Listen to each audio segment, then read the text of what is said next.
Bonjour à tous, c'est Théo de Nouvelle Classe, bienvenue dans cette vidéo de SNT Seconde où on va parler des GPS et de cartographie. Dans cette vidéo, on va faire le cours et sur novelleclasse.com, le lien est juste en dessous dans la description, on fait des vidéos d'exercices corrigés sur ces notions.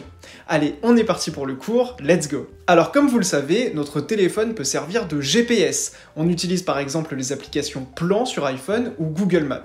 Ces GPS, on les utilise très souvent, mais concrètement, comment est-ce que cela fonctionne? Eh bien, c'est ce que l'on va découvrir dans cette vidéo de cours. Il faut tout d'abord savoir que quand on utilise un GPS, 3 satellites sont impliqués pour géolocaliser notre GPS, et en l'occurrence ici, notre téléphone. Ces satellites, ils envoient en permanence des signaux à nos téléphones pour pouvoir les géolocaliser. Alors concrètement, comment est-ce que cela fonctionne? Tout d'abord, les satellites envoient des signaux à nos téléphones qui sont équipés de récepteurs GPS. Le récepteur GPS de notre téléphone, il va calculer la distance qui le sépare de chacun des satellites.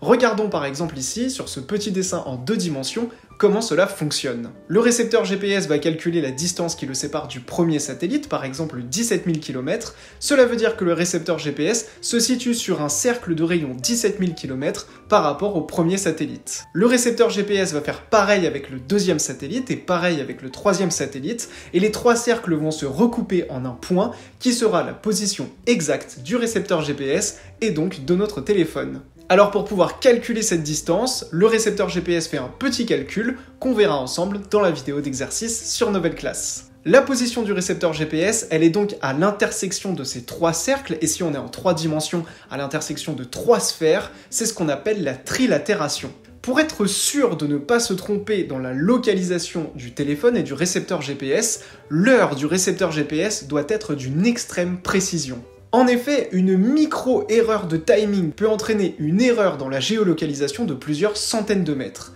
C'est pour cela que très souvent, on utilise un 4e satellite pour que le 4e satellite synchronise son horloge atomique, qui est extrêmement précise, avec l'horloge du récepteur GPS pour être sûr de ne pas faire d'erreur. Notre téléphone peut donc être géolocalisé et il faut savoir que ces informations de géolocalisation, elles sont extrêmement précieuses et elles sont utilisées par de nombreuses applications sur nos téléphones. En effet, ce sont des données très précieuses pour les commerciaux qui peuvent nous envoyer des publicités personnalisées en fonction des endroits où l'on se trouve.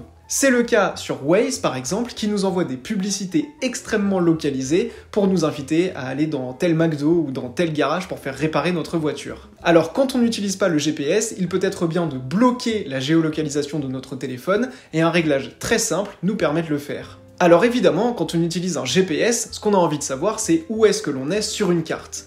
La cartographie, c'est donc quelque chose d'essentiel pour notre utilisation des GPS au quotidien. Il faut savoir que des plateformes collaboratives existent pour permettre à n'importe qui, aux citoyens, d'apporter des informations très précises sur les lieux qui nous entourent. Cela permet d'enrichir les cartes au fur et à mesure et d'avoir des informations de plus en plus précises et de plus en plus pertinentes sur les lieux qui nous entourent, et c'est ce qu'on verra ensemble dans la vidéo d'exercice. Je vous attends sur novelleclasse.com pour les exercices, et je vous dis à très vite. C'était Théo, ciao!